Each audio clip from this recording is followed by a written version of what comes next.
એક વૃક્ષની બેડાળ ઉપર બે પક્ષી બેઠા છે, એક ખાટા મીઠા ફળ ખાય, સુખ દુઃખનો અનુભવ કરે, અને બીજો પક્ષી દ્રષ્ટા ભાવે જોયા કરે. તો જે સુખ દુઃખના અનુભવ કરે એ જીવાત્મા, અને દ્રષ્ટા ભાવે જોતો રહે પરમાત્મા. એટલે કે આત્મા રૂપે એ દ્રષ્ટા છે, કરતા નથી. જીવ કરતા છે, એવા અર્થઘટન કરે. એટલે ભગવાન ખાતા નથી, ભોગતા નથી, દ્રષ્ટા છે. એમ ઉપનિષદમાં જેમ કહ્યું એમ. એટલે પ્રભુ કહી રહ્યા છે નાહમ ભક્ષિતવાન, મેં નથી ખાધી.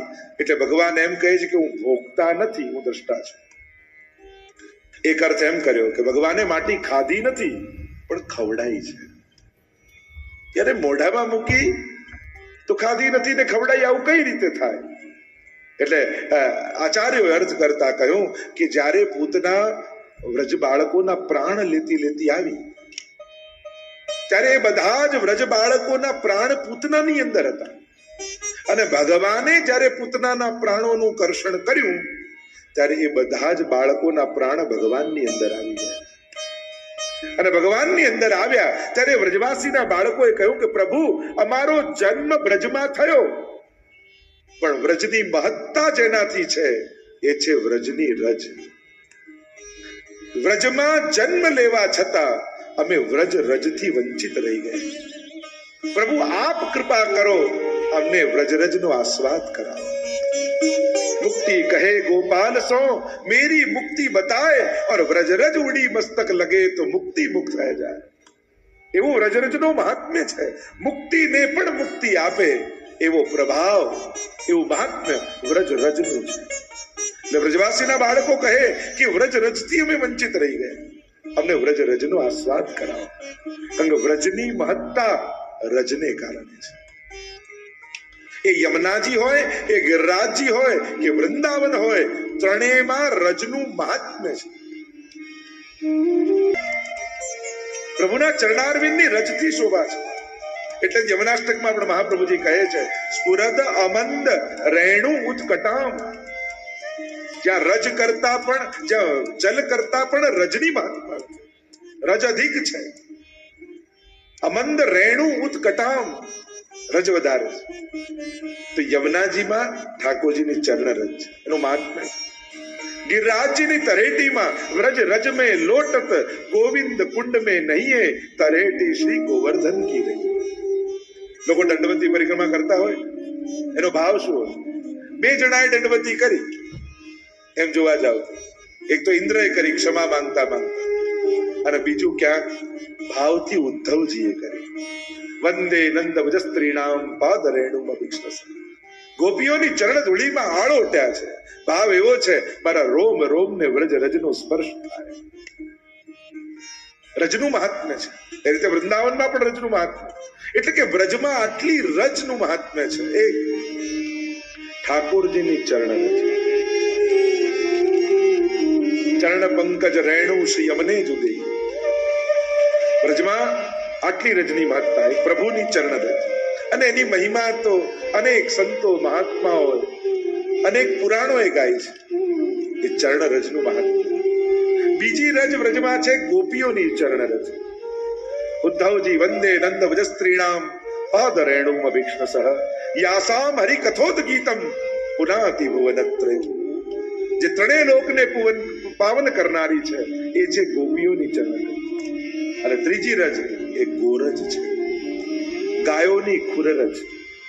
જ્યારે ગાયોને લઈને પ્રભુ ગોકુળથી પધારે છે ત્યારે એ રજ ઉડે અને પ્રભુનું શ્રીઅંગ મંડિત થાય. રજ લાગી તે વિશે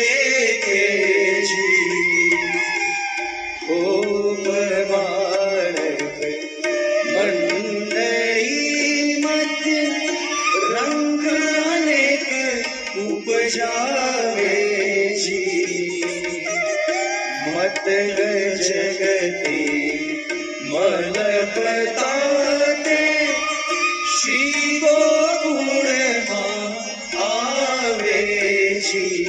ઠાકોરજી ગાયોને લઈને પધારે અને ગાયોની ખુરરજ ઉડીને મુખારવિંદ પર લાગે ત્યારે પ્રભુની શોભા અનેક ગણી વધી જાય છે. અમારો કનૈયો એવો જ છે. એ બહુ વ્યવસ્થિત તૈયાર થયો હોય ને એના કરતા અસ્ત વ્યસ્ત હોય ને ત્યારે વધારે સુંદર લાગે. જો ને આ ગાયોની ખુરજમાં મંડિત થયેલો ઠાકોરજીનું સ્વરૂપ કેવું સુંદર લાગે. સવારે મંગળા સમયે જાગ્યા હોય, લટપટી પાગ પરગજી માલ ભૂષણ હિત ઉત પરમ રસાલ પીક કપોલ મુખ અંજન લાલ.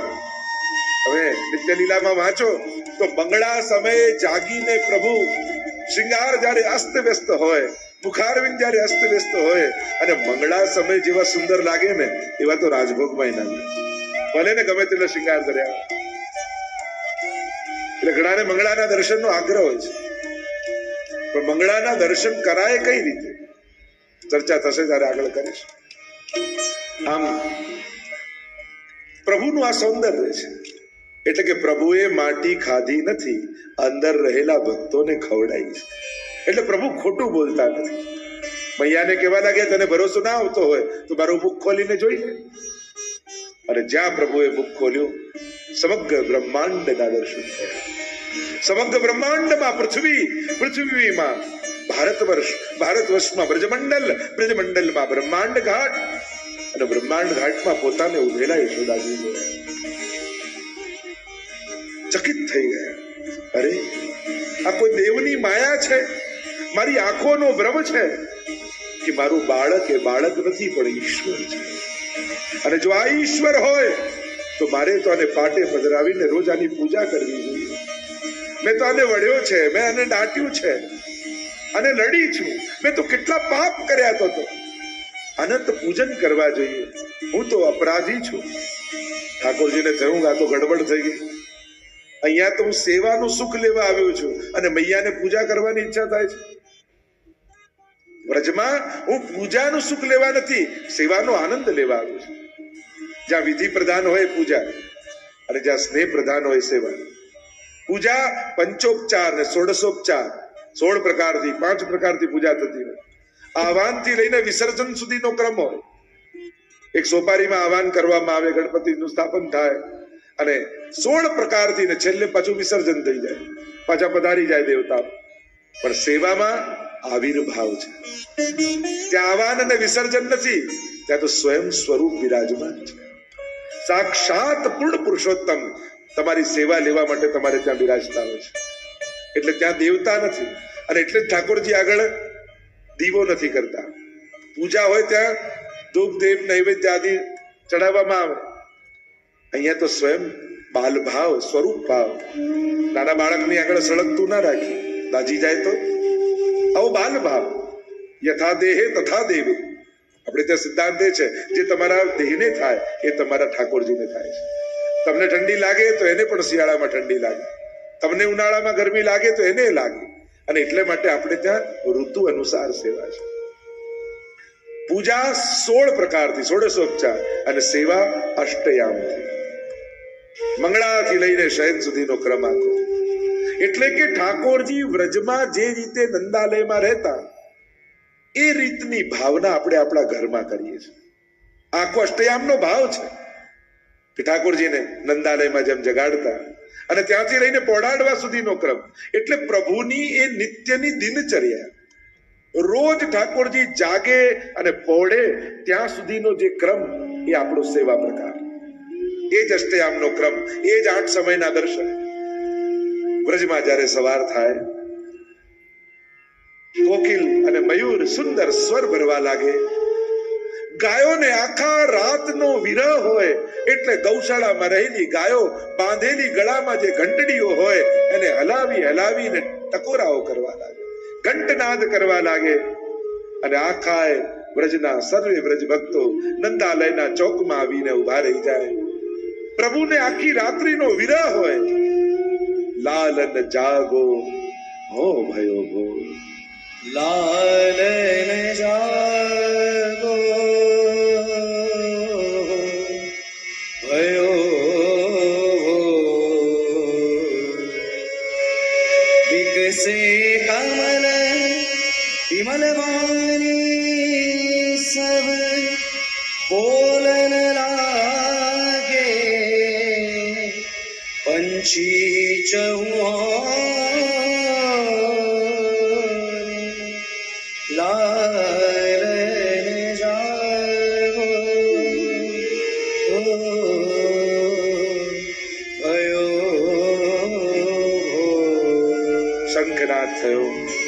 લાલનને જાગવાનો સમય થયો.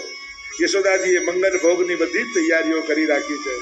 સૈયાજી પાસેથી જારી બંટા આદિ સરાવી, નવા જારી આદિ ભરી સિંહાસનમાં પધરાવી દીધા. મંગલ ભોગની બધી તૈયારી કરી અને લાલનને જગાવવા માટે યશોદાજી પધાર્યા. ધીમે રહીને મસ્તક પર હાથ ફેરવી લાલનને જગાવ્યા છે. મંગલ ભોગ આની કે રાખ્યો, અરે ગિરધર લાલ સ્વાદન સો ચાખ્યો. મંગલ ભોગ તૈયારી કરી પ્રભુને ધર્યો છે. મંગલ ભોગ દહીં, દૂધ, મેવા, મિશ્રી આદિ ધર્યા છે. પ્રભુ પ્રેમથી આરોગે છે અને વ્રજભક્તો ચોકમાં ઉભા ઉભા પ્રતીક્ષા કરે છે ક્યારે નિજ મંદિરના દ્વાર ખુલશે અને અમને લાલનના મુખારવિંદના દર્શન થશે. અને જ્યાં મંગલ ભોગ સરાવ્યા અને યશોદાજીએ નિજ મંદિરના દ્વાર ખોલ્યા. મંગલ આરતી ગોપાલ કી માહી. મંગલ આરતી ગોપાલ કી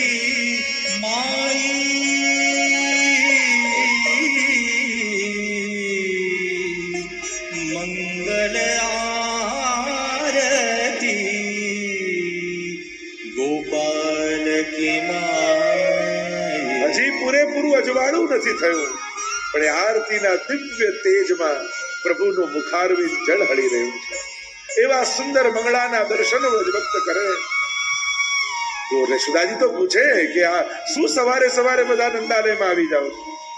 ગોપીઓ બહાનું કાઢે, અરે તારો લાલન તો એવો ભાગ્યશાળી છે, એના મુખારવિંદના દર્શન કરીને જઈએ ને તો અમારું બધું દહીં દૂધ વેચાઈ જાય.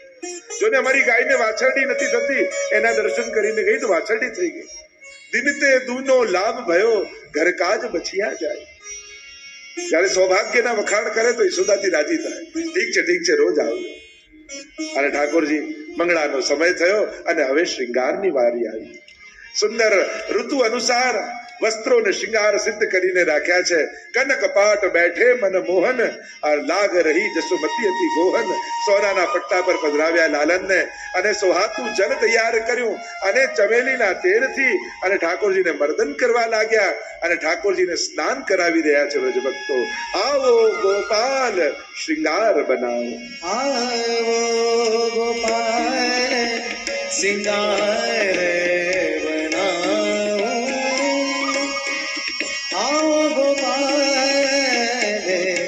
सिंगार बना, आओ गोपाल सिंगार बनाओ, आओ गोपाल सिंगार बना. વિવિધ ભાતીના વસ્ત્ર અને શૃંગાર ઠાકોરજીને ધર્યા છે. જ્યાં શૃંગાર થઈ ગયા ઠાકોરજીના હસ્તમાં વેણું આપ્યું. વેણું આપીને ઠાકોરજીને દર્પણ બતાવ્યું અને એટલામાં સ્વામીજી સખીઓ સાથે પધાર્યા. સ્વામીજીના સખીઓ કહે કે અમારા રાધાજી વધારે સુંદર છે. સખાઓ કહે ના ના અમારા ઠાકોરજી વધારે સુંદર છે. કહ્યું લાવ દર્પણમાં બંને સાથે જોઈએ. તેરો મુખ નીકો કે મેરો મુખ પ્યારી. तेरो मुख नीको के मेरो मुख प्यारी, तेरो मुख नीको के मेरो મુખ પ્યારી. અને આ રીતે શૃંગાર સમયની લીલા થઈ. ગોપી વલ્લભ ભોગ ગોપીજનોએ ધર્યો છે. ગોપી વલ્લભ ભોગ પ્રભુ આરોગ્યા અને હવે તો ગાયો ચરાવવાનો સમય થયો. છાક બાંધી આપી યશોદાજીએ. લાલા સખાન કે સાથ આરોગ્યો. બપોરના સમયે કુંડાળું કરીને બિરાજમાન થયા. જેવત છાક સલોની મોહન, જેવત છાક સલોની મોહન, જેવત છાક સલોની, જેવત છાક સલોની મોહન, જેવત છાક સલોની. સખાઓની સાથે છાક આરોગતા પ્રભુ ગાયો ચરાવીને શ્રમિત થયા. એટલે વૃક્ષના મૂળ પર મસ્તક રાખી અને પ્રભુ પહોંચી ગયા. જેને આપણે કહીએ અનવસર. જ્યાં આપણો અવસર નથી ત્યાં અનવસર. કારણ કે ગોપીજનોએ સુંદર ફૂલોની કુંજ નિકુંજો કુસુમન રાવટી પુષ્પ વિતાનના મનોરથ કર્યા છે. પ્રભુ ત્યાં પધાર્યા. શ્રમિત થઈને પ્રભુ પહોંચ્યા અને પહોંચ્યા સમય વ્યતીત થયો. બપોરનો ઉત્સવનો સમય સમાપ્ત થયો, સંધ્યાકાળ થવા આવ્યો. સખાઓને થયું કે હવે ઘરે જવાનો સમય થયો છે. આજુબાજુ રહેલી ભીલ કન્યાઓ કંદમૂળ આદિ છાબમાં ભેગી કરીને લઈ આવી છે. ઠાકોરજીની સન્મુખ લઈને તૈયાર ઊભી છે. જારી ભરીને સખાઓ તૈયાર ઊભા છે. સુબલ શ્રીદામા કયો સખનસો, અર્જુન શંખ બજાઈએ, ઉત્થાપનનો સમય થયો છે. સુબલ શ્રીદામા કયો સખન સો, અર્જુન શંખ બજઈએ, ઘર જે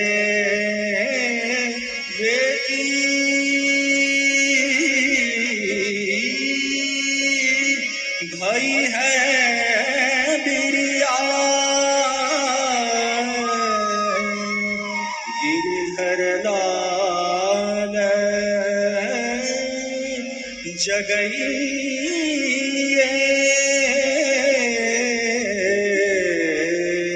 अर्जुन शंख बजइए. શંખનાદ કર્યા. ઠાકોરજી જાગ્યા, કંદમૂળ આદિના ભોગ ધર્યા છે અને હવે સંધ્યાકાળનો સમય થઈ ગયો. ગોકુલમાં આનંદ યશોદા ગોપીજનો વિરહ કરી રહ્યા છે. આવો મેરે ગોવિંદ ગોકુલ કે ચંદા, સવારથી આપ વનમાં પધાર્યા છો, આપના મુખારવિંદના દર્શન નથી થયા, જલ્દી પાછા ગોકુલ પધારો. ઠાકોરજીને થયું કે હવે ગોકુલ જવાનો સમય થયો. કદંબના વૃક્ષની ઉપર ચડી ગયા. દૂર દૂર ચરતી ગાયોને બોલાવવા માટે અધર પર વેણુ પધરાવી વેણુનો નાદ કર્યો. ઠાકોરજીએ દોડતી ભાગતી ગાયો બધી જ આજુબાજુ વીટળાવી ગઈ. ઠાકોરજી નીચે પધાર્યા અને ગાયોના વૃંદને લઈ યો યો કરતા આગે ગાય પાછે ગાય, ઇત ગાય ઉત ગાય અને ગાયોને લઈને ગોકુલ પધારી રહી. સબગુણ પૂરન સબે અનૂઠી, પ્રભુની મોટી મોટી ગાયો યો યો અટક અટક કરતા વેત્રને ઘુમાવતા ઘુમાવતા ક્યારેક અધર પર વેણુ પધરાવીને વેણુ નાદ કરતા, ક્યારેક નોંધણાને માથામાં બાંધી અને સુંદર સ્વર ભરતા, ક્યારેક શ્રીદામાના કંધા પર હાથ રાખતા જાય, ગાયો સાથે ખેલ કરતા જાય, ક્યારેક ગાયનું પૂંછડું પકડે અને ગાયને ભગાવે અને પાછળ પાછળ તણાતા જાય અને આ ખેલ કરતા ઠાકોરજી ગોકુલ તરફ પધારી રહ્યા. બધા જ ગોપીજનો આરતી લઈને ઉભા છે અને સંધ્યા આરતી ઠાકોરજીની કરે છે. ઠાકોરજી પધાર્યા છે નંદાલયમાં. વાઘા અને વસ્ત્રો જે ભારે છે વડા કર્યા છે, હલકા વસ્ત્રો ને વાઘા ધરાવ્યા. પ્રભુ ક્ષુધાતુર છે, લઈને ગયા. શયન ભોગ આરોગાવ્યો છે અને નંદાલયમાં આ ચોકો આખો વ્રજ ભક્તોથી ભરાઈ ગયો. આખા દિવસના વિરહ છે, પ્રભુના મુખારવિંદના દર્શન કરવા છે. શયનના કિવાડ ખુલ્યા, વ્રજભક્તોએ દર્શન કર્યા, પણ હવે ઠાકોરજીના નેત્રો ઘેરાવા લાગ્યા છે, શમિત થયા છે અને ઠાકોરજી યશોદાજીની આંગળી પકડી છમ છમ છમ છમ કરતા સૈયા મંદિરમાં પધાર્યા.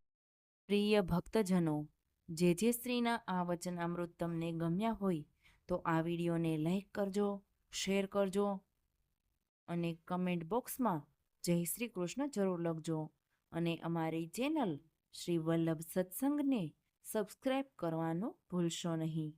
સર્વે વહાલા વૈષ્ણવોને ભાવથી જય શ્રી કૃષ્ણ.